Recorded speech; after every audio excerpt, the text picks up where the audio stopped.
Bom, vamos dar sequência então à leitura do Desconcerto do Mundo, de Gustavo Corsão, vídeo 10.4, tópico Dize-me por que causa o mundo chora. É uma citação, um tópico que o título vem entre aspas e a investigação aí desse contexto, do que significa esse título do tópico, está bem profunda, né?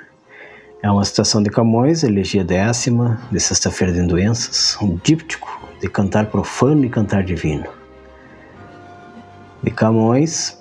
E no vídeo anterior nós lemos 6 tercetos, esboçamos uma análise sintática e aprofundamos as referências ali, né, mitológicas do cenário em que Apolo pastoreava o gado às margens do Anfriso. Dessa vez, nesse vídeo, a intenção é aprofundar um pouco menos a parte da mitologia, pelo menos até chegarmos no mito de Faetonte, que é filho de Apolo, Faeton, como Camões menciona na elegia, que aí eu acho que a gente vai ter que entender melhor a história, mas as referências até chegar lá eu vou tentar ser mais breve, inclusive resgatando, né, aquelas que nós pulamos no vídeo anterior, só para não deixar sem pelo menos uma mínima explicação. Então vamos lá, desde o começo.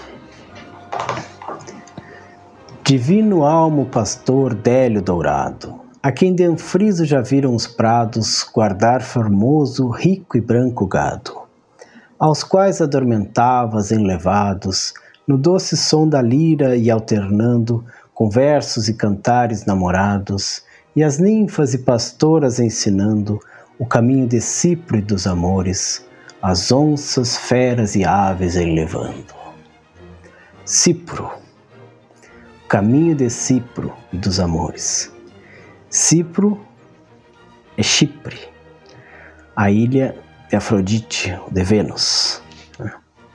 Aqui a gente vê que talvez Apolo não estivesse apenas pastoreando o gado lá, né? Ele vai ensinando o caminho de Cipro e dos amores às ninfas. Ó formosura e honra dos pastores, que de um a outro polo do horizonte a natureza pintas de mil cores. Ó Pai das 9 irmãs, Senhor da fonte, a quem as ondas cedem deleteu, posta no mais excelso e sacro monte. Por que causa, me dize, almo timbreu, o céu resplandecente hoje cobriste, de tão mal assombrado e negro véu? Ó Pai das 9 irmãs, 9 musas, são as filhas da deusa Memória, as musas que inspiram os poetas, né? Precisam ter boa memória. Senhor da fonte a quem as ondas cedem deleteu. Leteu, aqui a citação é a fonte de Hipocrene, que a gente já viu em outros vídeos aí, né? Muito citada por Camões, a fonte consagrada a Apolo, em que as musas inspiradoras se encontram, né? E as ondas de Leteu cedem a essa fonte, ou essas musas, são as 9 irmãs, as 9 musas, filhas, né? No sentido de serem protegidas de Apolo, né? Elas são filhas da memória, e a fonte dessas ninfas é mais forte do que as ondas de Leteu, que cedem a ela, ou ao próprio Apolo.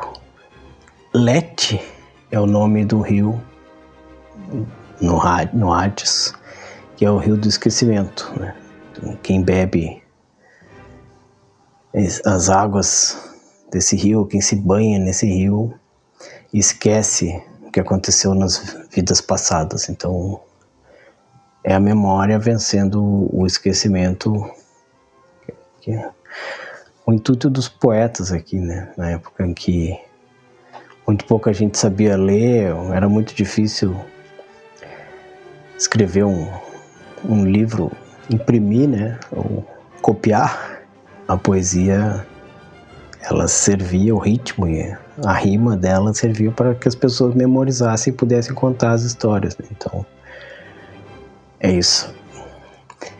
E no último terceto, por que causa me dize, almo timbreu, o céu resplandecente hoje cobriste de tão mal assombrado e negro véu.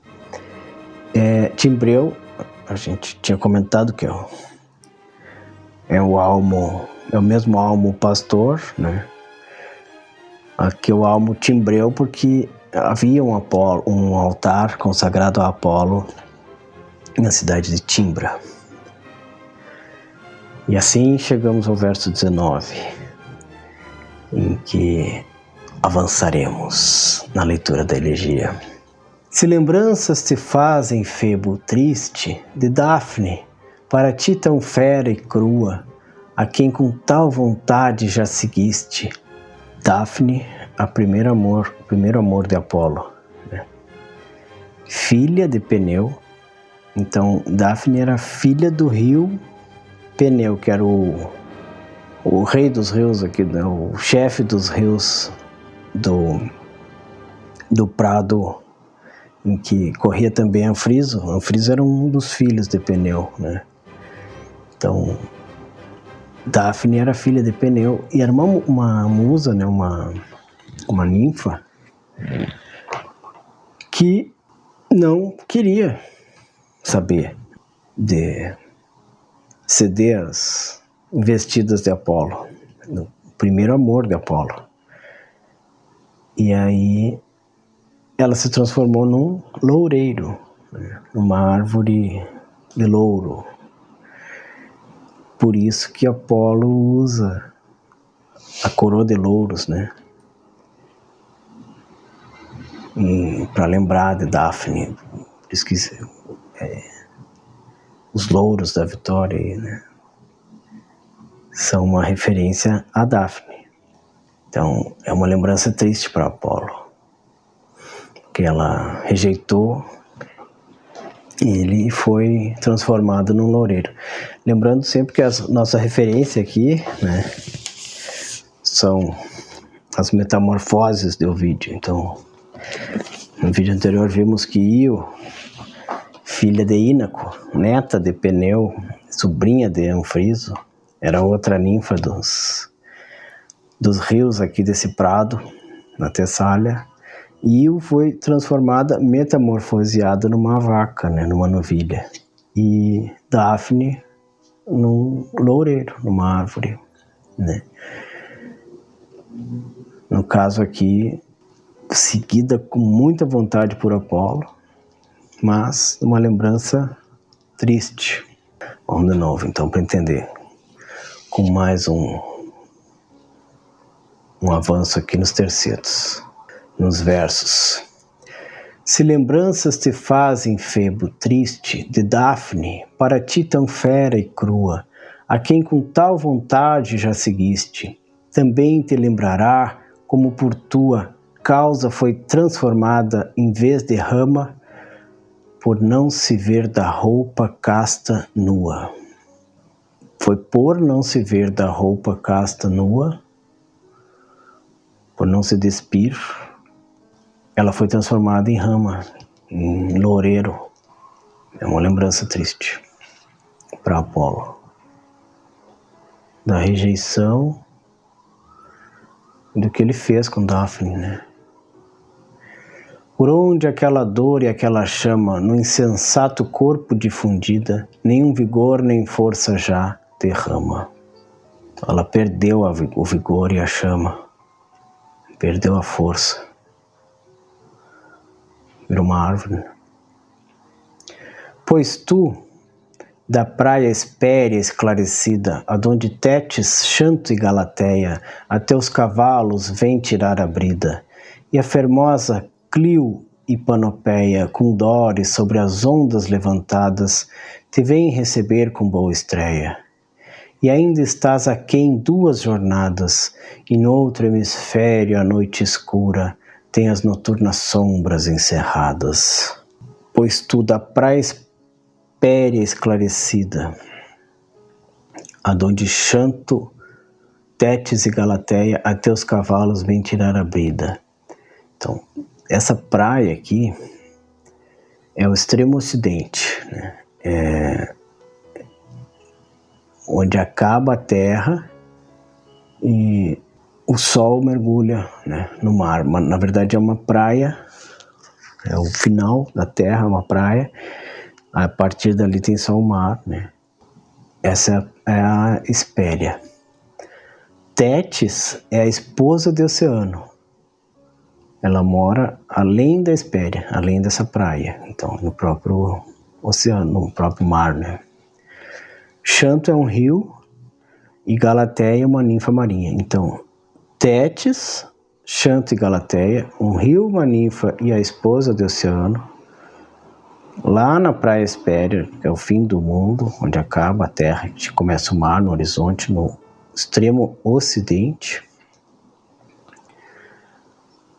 onde o sol se põe, né?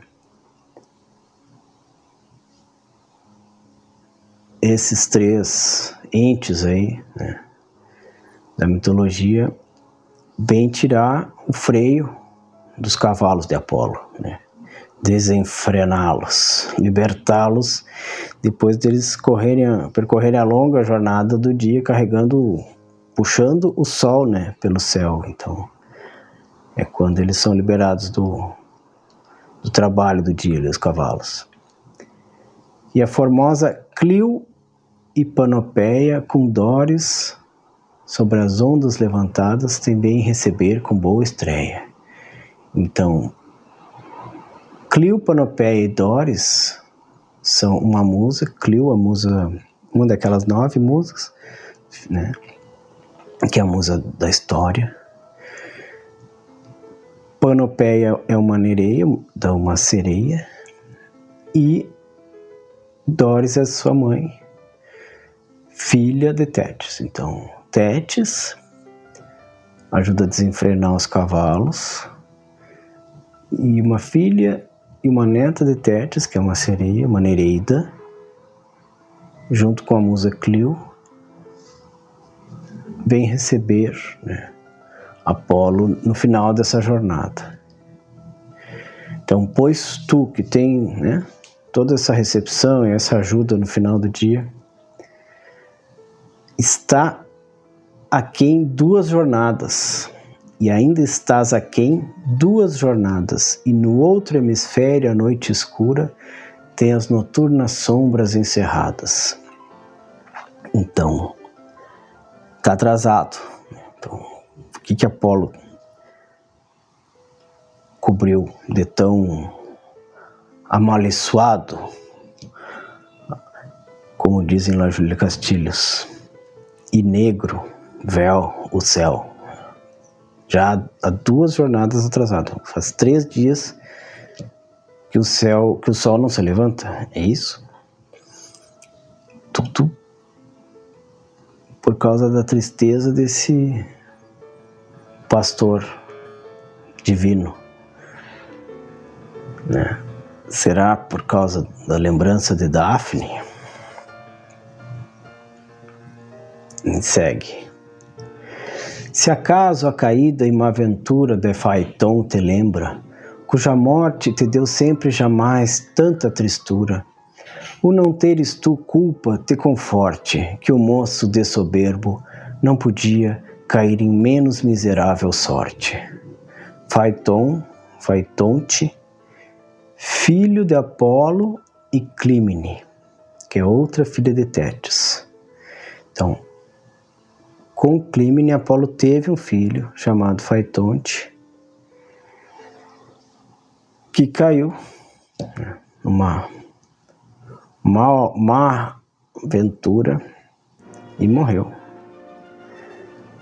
Mas Camões diz aqui, não foi tua culpa, né? De soberbo, por causa da soberba, Faetonte teria um fim desgraçado de qualquer forma, né? Então, lá no fim da jornada, onde a noite mergulha, quando o sol se ergue no oriente, na Hespéria, Apolo recebe ajuda para desenfrenar os cavalos. É bem recebido por musas, sereias e deusas, mas está atrasado 2 dias. Deixa o negro véu, mal assombrado e negro véu cobrindo o céu, tudo por tristeza. Pela morte do filho, pela lembrança de Dáfne. E Camões o consola dizendo que Faetonte teria um fim desgraçado de qualquer forma, por causa da sua soberba. Precisamos falar sobre Faetonte, ver qual é a história dele. Bom, então vamos tratar do mito do Faeton e por que afinal de contas Apolo ficou tão triste, né? De lembrar desse desconcerto do mundo, né? Um pai perder um filho é algo que é contra a natureza e ele se sente culpado. Então vamos ver por quê. Nossa referência aqui básica em mitologia é o Ovídio, as Metamorfoses, e o gancho que o Ovídio faz aqui para começar a história de Faetonte é que ele é amigo, né, conhecido de um filho de Io, que é aquela ninfa, né, que foi transformada em novilha. Então, como a história do Faetonte começa por causa de uma discussão dele com esse amigo conhecido, vou só concluir então a história de Io, resumidamente. Ela, depois de ser transformada em novilha, foi pedida, né, por Juno como um presente a Júpiter, e Júpiter não negou porque não queria assumir, né, que tinha traído a esposa, porque ele não concederia, né, uma simples novilha de presente. E aí Juno mantém a novilha ali no Tempe, naquele prado, né, em que o pai de Io sofre procurando por ela e sem encontrar, sem saber, né, o fim, uma filha desaparecida, né, não sabia nem se ela tinha morrido, o que tinha acontecido. E aí Júpiter, vendo o sofrimento, né, de Ínaco e de Io, que se aproxima do pai, né, na beira do rio para tomar água e não consegue falar com o pai, mas ele acaba percebendo que é ela, né, e vendo que Io não vai conseguir sair, né, dessa condição aí, porque foi colocada por Juno como uma prisioneira ali. Argo, que tem 100 olhos e só fecha 2 de cada vez, né? Quando ele dorme, ele fecha 2 olhos e fica com os outros todos abertos em torno da cabeça, né? Então ele sobe num monte lá na Tessália e enxerga tudo. Ele veria se Zeus transformasse a novilha de novo, né, na sua forma de mulher. Então Júpiter envia Hermes, o deus mensageiro, Mercúrio, para matar Argo e libertar a novilha, Io, né? Mas depois que Hermes executa a sentença de Júpiter, Juno recolhe os seus 100 olhos, coloca eles na plumagem do pavão, por isso que tem aqueles olhos na cauda do pavão, que era a ave preferida de Juno. E em seguida ela evoca a horrenda Erínia, né, que era a divindade da vingança, dos crimes de sangue, para cravar no peito de Io uns espinhos e persegui-la mundo afora. Então ela não consegue se libertar do castigo, né?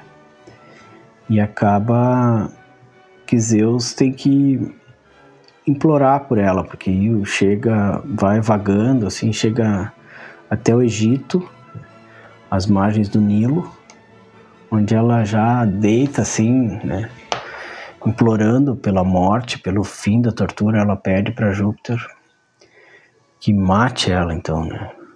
E aí ele decide, né, suplicar a esposa Juno, roga que termine com o castigo e promete que Io jamais seria motivo de desgosto para Juno novamente. Então Io volta à forma humana, o casal divino lá, real, se entende, e Io vai receber honras de divindade no Egito e vai ter um filho que é filho de Júpiter, né? E aí começa a história, que é a última história do livro 1, versos 747 seguintes, que começa assim. Phaetonte.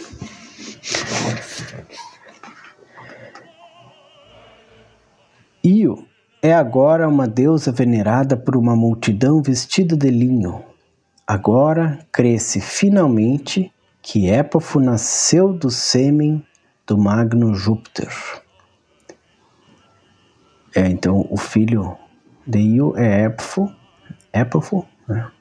Filho de Júpiter. E Épafo tem em todas as cidades templos ao lado dos de sua mãe, Io. Este, Épafo, tinha o mesmo caráter e a mesma idade do filho do Sol, Phaetonte.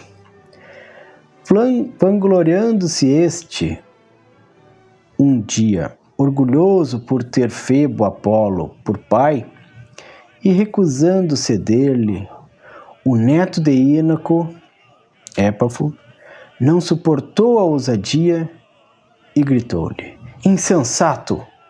Em tudo dás crédito à tua mãe e orgulhas-te de um pai fictício. Phaetonte corou e por vergonha controlou a cólera, mas relatou a Clímene, sua mãe, os insultos de Épafo e acrescentou: e para maior afronta tua, mãe, eu, livre como ele orgulhoso, calei-me. É uma desonra que esses insultos não só me possam ser dirigidos, mas não possam por mim ser rebatidos.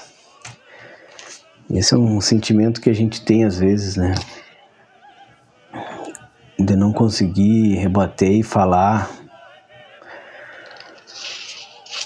aquilo que a gente teria vontade, né? Na hora. Parece que o insulto se torna maior ainda quando a gente não rebate. Então, Phaetonte continua: se realmente descendo da estirpe divina, dá-me uma prova de tão alto nascimento e confirma o meu direito ao céu. Então, estavam discutindo ali, né? Dois gurizão, filho de deuses, e de mesmo caráter e mesma idade, livres e orgulhosos ambos, né? Um se vangloriava de ser filho de Apolo e o outro duvidou, que na verdade a mãe de Phaetonte era casada com o rei da Etiópia, então era complicado ela assumir que o filho, na verdade, era filho de Apolo, né? Mas ela não escondia isso. Porque uma traição, quando era com um deus, era menos grave, digamos assim, né? Então, Clímene, ao ouvir, né, a súplica do filho, que é uma prova de que o pai é Apolo, Febo, jura que sim e diz que Faetonte pode ir interrogar Apolo, né, o país vizinho onde ele foi gerado. Se desejasse, então, que fosse lá falar com o pai dele. E o rapaz parte com toda a pressa para o nascente.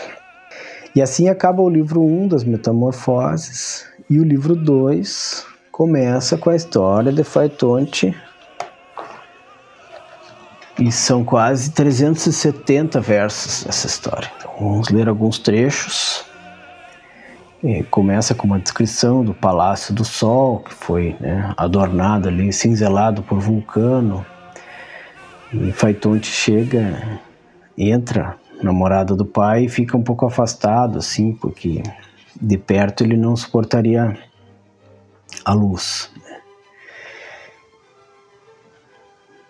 E aí podemos ler um trecho aqui, verso 31, depois que Faetonte entra e fica à distância, assim, né? O sol, com os olhos com que tudo vê, viu o jovem, assustado com a novidade do que via, e perguntou-lhe: qual é o motivo da tua viagem? Que buscas, Faetonte? Filho de um pai que não deve negar nesta alta morada. Ó luz comum do imenso universo, Febo, meu pai, diz Faetonte, se me consentes o uso deste nome, e Clímene não oculta sua falta sob uma história mentirosa, dá-me garantias da paternidade pelas quais se acredite que sou a tua verdadeira descendência, e arranca-me da alma esta dúvida.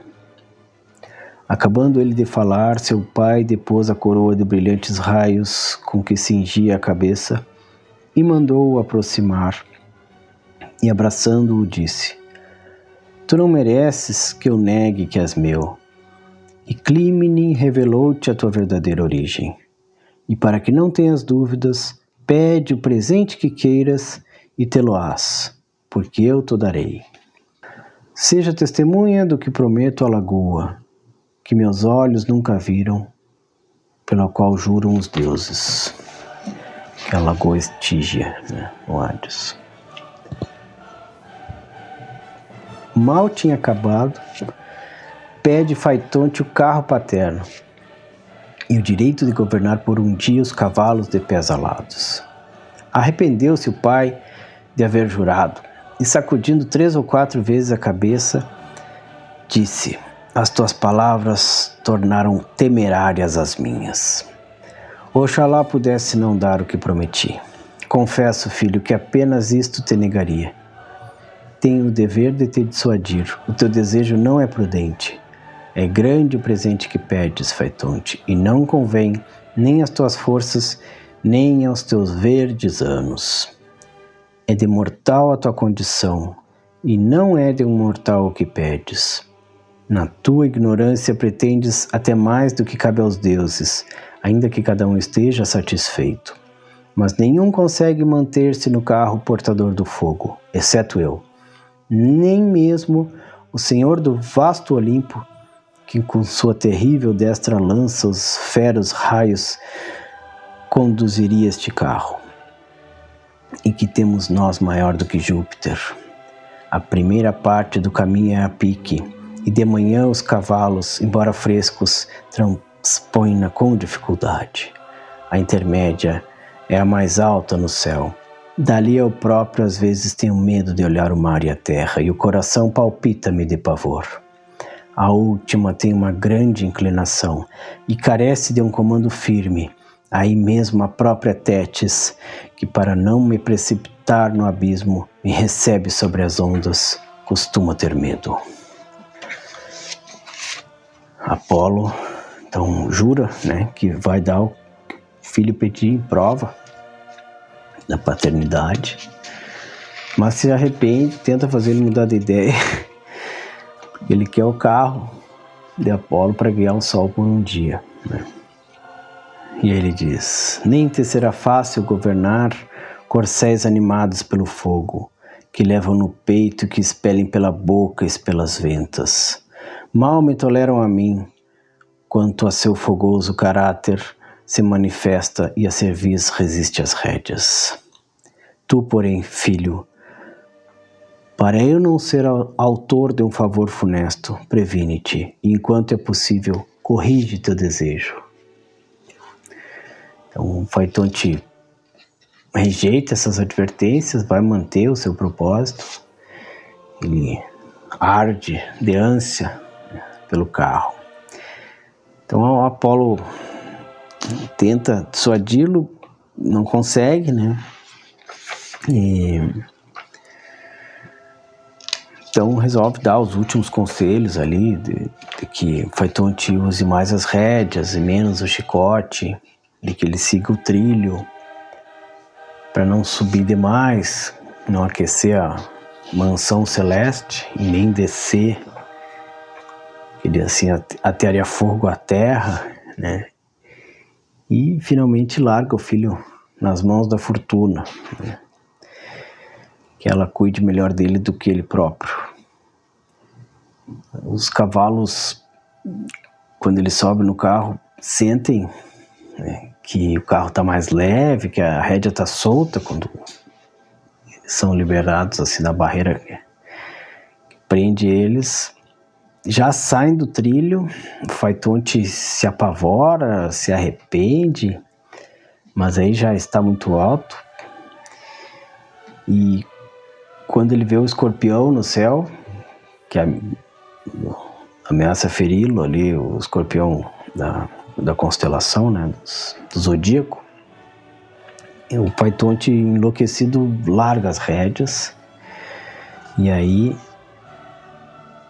largadas as rédeas, caíram na garupa dos cavalos, que saíram do seu curso e sem controle galopam pelos ares de uma região desconhecida, por onde os arrasta o impulso. Precipitam-se desenfreados no alto éter, arremetem contra as estrelas fixas, arrastam o carro por caminhos impraticáveis, e ora se dirigem às alturas, ora por encostas e caminhos escarpados se abeiram da terra. Admira-se a lua de que os cavalos de seu irmão galopem abaixo dos seus. Abrasadas as nuvens evaporam-se. Na terra os pontos mais altos são pasto das chamas. A terra que fende se greta e sem umidade se seca.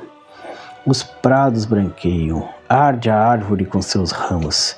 Seca a seara fornece o combustível da sua ruína. É mínimo aquilo do que me queixo. Perecem grandes cidades com suas muralhas. Os incêndios reduzem a cinzas regiões inteiras com suas gentes. Ardem florestas e montes.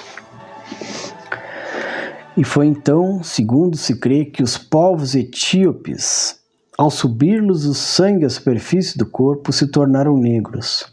Foi então que a Líbia, consumida a umidade por ação do calor, tornou-se árida.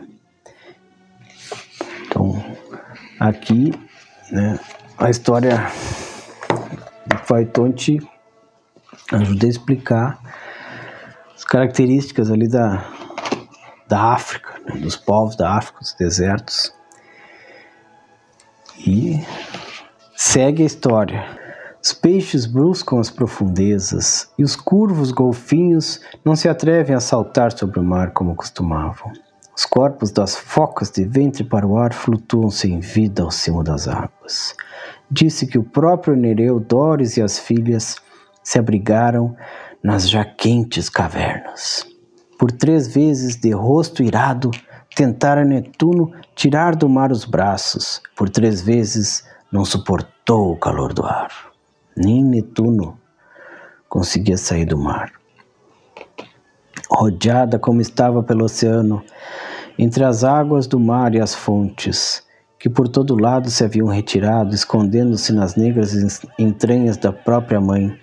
A terra-mãe árida ergueu até o nível do pescoço a oprimida face, pôs a mão em frente aos olhos e com um grande temor, que contudo abalou, baixou-se um pouco e mais baixa do que costuma estar, assim disse na sua voz rouca: se essa é a tua vontade e eu o mereci, por que esperam teus raios, ó Deus Supremo? Concede a quem tem de perecer pelo fogo, que seja pelo teu que pereça, e suavize a desdita razão do autor. É realmente com dificuldade que abro a boca para essas palavras. O ar quente havia-lhe fechado. Vê meus cabelos queimados, vê quanta fagulha em meus olhos, tanta sobre a minha face. É este o prêmio que me dás, é esta a recompensa da minha fertilidade e dos meus serviços, já que suporto as feridas do curvo arado e da grade, que todo ano sou cultivada, que forneço a forragem do gado, o doce alimento e as colheitas ao gênero humano, e também a vós o incenso. Admite, todavia, que eu merecia destruição. Mereceram as águas isso? Mereceu o teu irmão, Netuno? Por que baixaram os mares que lhe couberam em sorte, e mais se afastam do céu? Se, pois, não te toca a afeição por teu irmão nem por mim, tenha ao menos piedade desse céu que te pertence. Olha em volta, fumegam já os dois polos. Se o fogo os atingir, ruirão os teus palácios. Olha, Atlas está em dificuldades. Mal aguenta em seus ombros o eixo incandescente. Se os mares, se a terra, se as moradas celestes sucumbirem, cairemos numa primitiva desordem. Se alguma coisa ainda resta, salva-as das chamas e cuida do universo. Foi isso que a terra disse. E não pôde por mais tempo nem suportar o calor, nem continuar a falar. Recolheu-se em si a própria face nas cavernas que mais próximas estão dos manes. O Pai Todo-Poderoso, tomando por testemunhas os deuses, mesmo o que havia entregue o carro, de que tudo pereceria num funesto destino se ele não interviesse, sobe a alta fortaleza de onde costuma estender as nuvens, e sobre a extensão da terra de onde desencadeia o trovão, faz vibrar e lança o raio. Mas nem teve nuvens que então pudesse estender sobre a terra, nem chuva que fizesse cair do céu. Desencadeia o trovão e, brandindo o raio ao nível da orelha direita, lança-o contra a auriga. Arranca-o simultaneamente da vida e do carro, e com seu temível fogo domina os fogos. Os cavalos espantam-se e, saltando para o lado contrário, soltam-se do jugo, rebentam as rédeas e fogem. Ficam num lado os freios, fica no outro o eixo separado do timão. Deste lado ficam os raios das rodas partidas, e por todo lado há restos do carro, que se desfez em pedaços. Faetonte, com a chama a envolver-lhe os rútilos cabelos, precipita-se no abismo e cria um longo rastro através do espaço, semelhante à estrela que no céu sereno parece às vezes ter caído, embora não o tenha feito. Recebe-o longe da pátria no polo oposto, o grande Erídano, um rio mítico, que lhe lava o rosto em chama.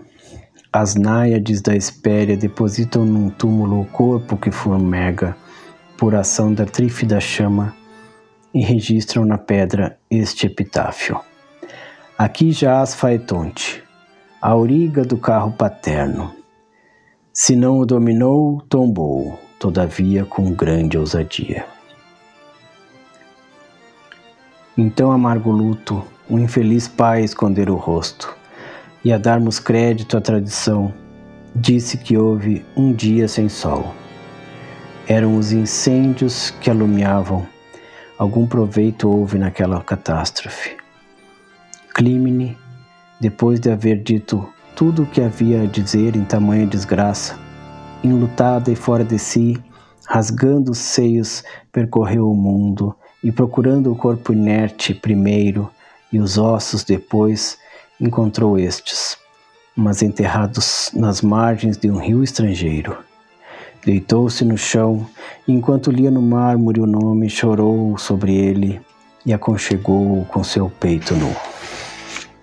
Essa é a triste história de Faitonte.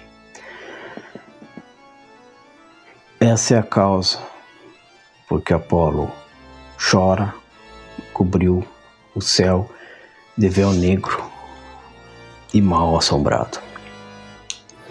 Esse é um grande desconcerto do mundo, né? O pai que dá um presente que o filho não consegue controlar e perde o próprio filho.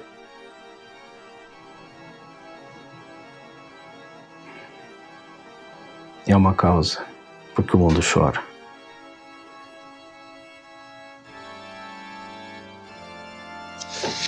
Então, no próximo vídeo, tentaremos chegar até esse verso específico. Dize-me por que causa o mundo chora.